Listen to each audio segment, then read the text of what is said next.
12 लाख अपने गुरुमंत्र का आप जप कर लेते हैं तो आपके अंदर ब्रह्मत्व चल के, ब्रह्मत्व का मतलब अच्छे विचार चले, नकारात्मक ऊर्जा समाप्त हो जाती है। 12 लाख 1000 दिन में पूरा हो जाएगा। कोई भी मंत्र हो 1000 दिन यानी 3.25 साल में आपका 12 लाख जप हो जाएगा। और जिस समय आपका गुरु मंत्र का 12 लाख जप हो जाएगा तो सोते समय भी आपके मुंह से वो मंत्र निकल रहा होगा, उसके बिना आप रह ही नहीं सकेंगे। 3.25 साल यानी 1000 दिन तक तो आपने मंत्र को जपा, फिर मंत्र इतनी हैबिट में आ जाता है वह कि आप सो रहे होंगे तो भी आपके अंदर से वो मंत्र की ध्वनि निकल रही होगी, मंत्र निकल रहा होगा। कुछ दिनों के लिए यदि अभ्यास आपने कर लिया तो यह लोग परलोक ये सिगरे के सिगरे बन जाएंगे भैया। वर्णन है कि आसप्तते स्तनियम पश्चाद व्रजाननम चरेत प्रातर्द्वादश सहस्रम प्रवाजो प्रणम जपेत। फिर तो वो सब बताया है, चारों आश्रमों का वर्णन किया, इतने साल तक, इतने तक ब्रह्मचर्य आश्रम, उसके बाद गृहस्थ, उसके बाद वानप्रस्थ और उसके तत्पश्चात संन्यास आश्रम की बात कही।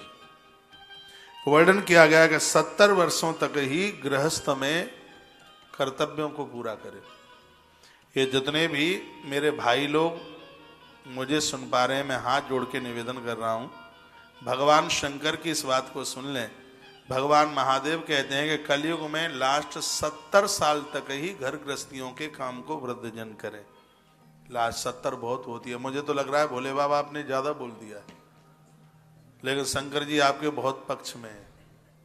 70 साल, 70 साल तक स्पष्ट इसमें वर्णन है। आसक्त तेस्तु नियमम, एक नियम के अनुसार 70 साल तक घर की जिम्मेवारियां जो भी हैं वो सब इन्हीं 70 साल में इनको निपटार दो, इसको पूरा कर दो।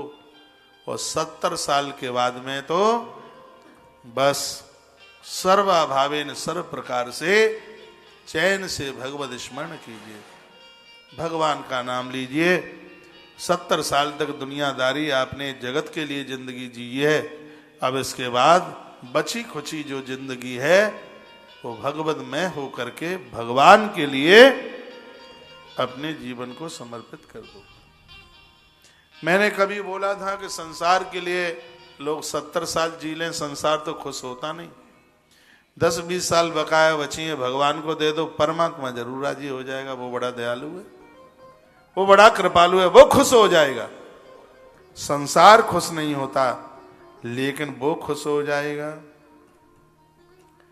तो 70 में भी अभी घर की चाशनी से दूर नहीं हो सकते तो ये तो एक बहुत बड़ी विडंबना ही है। मैं तो निवेदन करना चाहूंगा कि जल्दी जल्दी अब घर के कामों से बच्चों को, बेटी को ससुराल उसको भेज दो, बच्चों के विवाह कर दो और तुम सिगरे वृंदावन आ जाओ, वहीं बांसुरी बजने दो। क्या करोगे ये बताओ? सोनीपत में रहते रहते आप बोर नहीं होते? कितने दिनों से सोनीपत रह रहे हैं, बोर तो होते होंगे। साल में कुछ दिन, अभी जब तक अभी जिम्मेवारियां पूरी नहीं हुई हैं, साल में कुछ समय निकाल करके आप तीर्थों में जाओ, क्योंकि तीर्थ में जाने से राम भक्ति के सहित वहां बैठते